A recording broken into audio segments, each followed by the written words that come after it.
Last time on Ninjago, TLDR. The ninja have finally completed their training with Sensei Raiden, who leaves them to go on a journey to find some help to retrieve Lloyd from the clutches of the Snakemen. Said Snakemen have now begun searching for the mystical Fang Blades to awaken the Great Devourer, the same snake that turned Garmadon evil. The ninja encounter the Falcon, who leads them to a faraway forest where Zane learns that he's actually a robot. Now whole, Zane unleashes his true potential and uses his new powers to fight off some scary monsters and save the day. But that was then, this is now. Welcome to Ninjago, TLDR.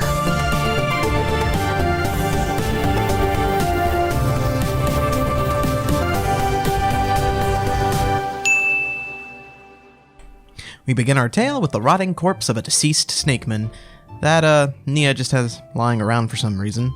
She explains to the ninja that you can reverse the snakeman venom's effects by raising your heart rate instead of needing an anti-venom. How did she come to this conclusion? And why does this happen? Not that it matters anyway, because Jay over here definitely doesn't have snake people on his mind.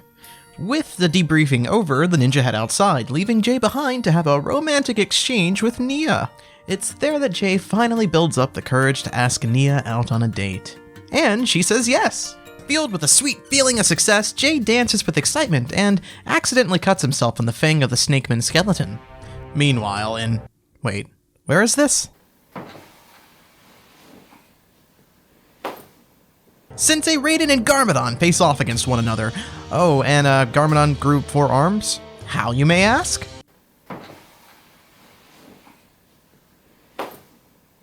The two fight one another for a period of time, but then Garmadon calls on the aid of more creepy, Lego-less creatures to capture Raiden in their gooey stomachs. But just before he's gobbled up by the Clayface crew, he reminds Garmadon of his son, Lloyd. Why did you say that name? Raiden informs Garmadon of all the trouble Lloyd has caused since the season began, and that he's now in grave danger. So the two head off together to find a way to return to Ninjago to save Lloyd.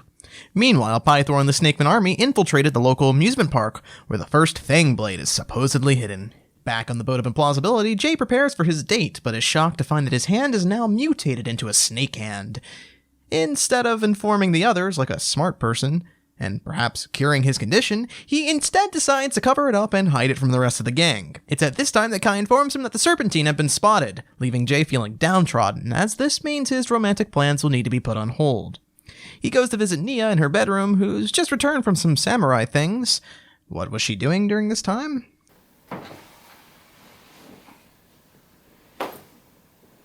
Nia conveniently discovers the location of the Snakeman from her techno-gadget bracelet thing too, allowing for the perfect reason for both Jay and Nia to move the location of their date to the amusement park instead. So, after changing into some fashionable new clothes, and with blatant disregard for her identity, she disposes of her samurai helmet into her purse in plain sight of Jay, who doesn't seem to notice, and the two are off on their way to their date. The date goes well at first, but both participants are clearly distracted by their respective secrets. Realizing things are going south, Jay attempts to break the ice by insulting the samurai, unaware that Nia is in fact said samurai. Smooth. Oh well, could have been a lot worse. By the way, fun fact, this video is coming out on the week of Valentine's. Not to date the video or anything.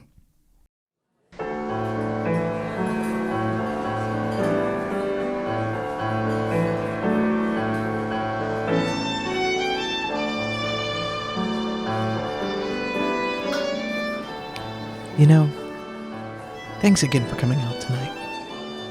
I just wanted to let you know that I think you look beautiful.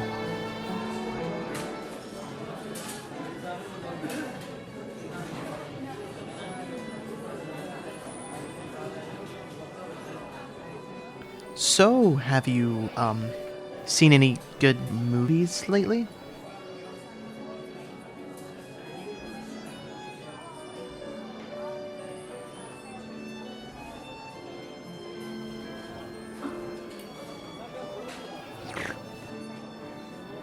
Excuse me, sir.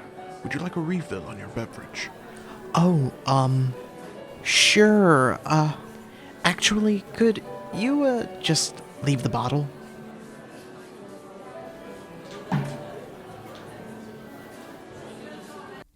Before Before Jay can dig his grave any further, he comes down with a sudden snake-like lisp and rushes to the bathroom to witness his transformation evolving at a rapid pace.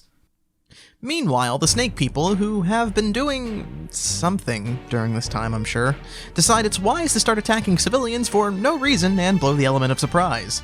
Not that they really had it to begin with, since the ninja were alerted of their presence, but there's no real reason for them to have suspected otherwise. In fact, how does the ninja radar thing even work?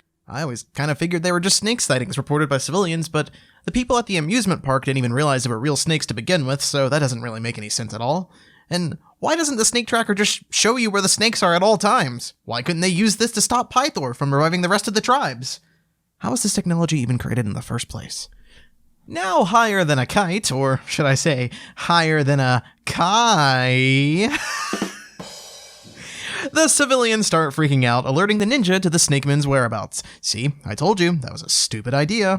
Nia, also alerted of the snakeman attack, bails on the date to go all samurai on their butts, leaving poor Jay alone to lament about his frustrations with his new scaly look, before being recognized and attacked by civilians. It's funny how these people who were not around during the attack from the Venomari suddenly have this violent aggression towards snake people when earlier there were folks literally lining up to take pictures with an actual giant snake man. God, this world makes no sense. During all this confusion, Pythor has been digging for the Fang Blades and actually unearths it, but the ninja arrived just in time to battle it out with the snake people. But Zane makes a boo-boo when he attempts to activate his true potential.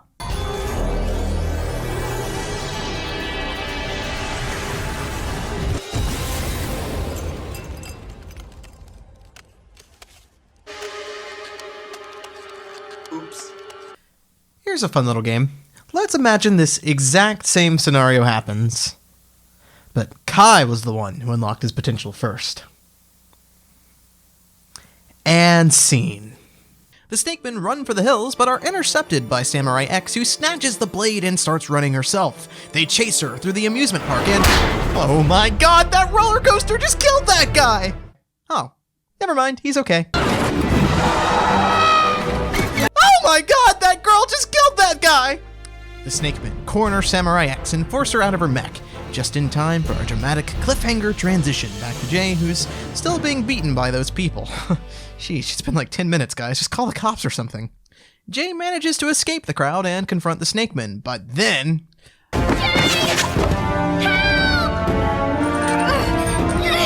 okay, no. I don't believe it. Nope. I'm putting my foot down. You can't do this to me, Ninjago. You did all that work to make her a relevant character that can stand on her own, and you've... I swear to God, if he gets his true potential through saving her, I'm flipping tables! You are the best you.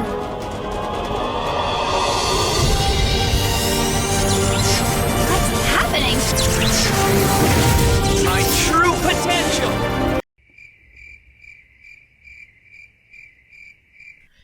With his true potential unlocked, Jay manages to successfully stop the train from destruction, and the day is saved and... wait, what? That's it? No final battle? They just got away? Surely they didn't get that far! Why aren't you using your snake tracker thing and kicking their butts? Oh, well, with that, we end our episode. Once Bitten, Twice Shy is a bit of a mixed bag of an episode. On one hand, it was pretty entertaining throughout, and there's a lot of visual gags and comedy tightly woven in that definitely highlights this episode as one of the more comedic ones in the season. In particular, I enjoyed the fun conflict with Jay and Nia both trying to keep secrets from one another and how it ties into both of their involvement in defeating the Serpentine and their relationship with each other. There's also a ton of quick shots of humor, like one snake dude breaking away from the crowd because he spots some cotton candy and stops to eat it rather than chasing after the Fang Blade, or how the ninja get into a brief debate about what opening one-liner they should use when attacking the Serpentine, with the Serpentine standing right there in the same room. So there's a lot of humor thrown in like this, and I can see how this would be an episode worth repeat viewings just to catch all of it. But this episode isn't perfect either. Overall, I found Jay and Nia's brewing romance to be fairly cute and handled well, but it starts to fall apart for me towards the end. I just can't believe they went back to using Nia as a plot device that needs saving again. And Jay reaching his true potential was extremely underwhelming compared to Zane's transition.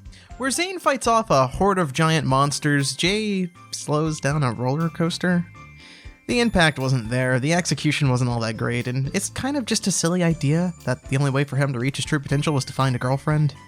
There was definitely a lot of pros and cons to the Nia-Jay romance in this episode, but I feel like I can confidently say that it was mostly successful, and the minor hiccups aren't so egregious that it prevents me from enjoying the episode as a whole. The Wu and Garmadon subplot is promising. One thing the show handles really well is Garmadon's relationship with his son Lloyd. I find it actually quite compelling that, despite being forced to do bad things by the Great Devourer's influence, Garmadon's true nature shines through when it comes to being a father. To me, that's really powerful, and I greatly appreciate this dynamic between the two personas. Overall, a flawed but fun episode. It's not my favorite, but it certainly isn't the worst. But that's all I'll say for now. Join me next time as we tackle episode 9, The Royal Blacksmiths. This has been Ninjago TLDR. Hey guys, hope you found this video entertaining or insightful, and if you liked it, be sure to leave a comment down below and click that subscribe button. We've got a ton of other awesome LEGO-related shows from our other creators, like Venom's Mock Spotlight or our weekly podcast. And while you're at it, be sure to check out our Patreon at patreon.com/TheTTV channel, where you can donate to us, help out the show, and receive some pretty awesome rewards in return. It's a multi-tiered system, so you can pay whatever price you feel is worth it. But that's enough plugging for me today. Thanks again for watching, and I'll see you next time. Bye-bye.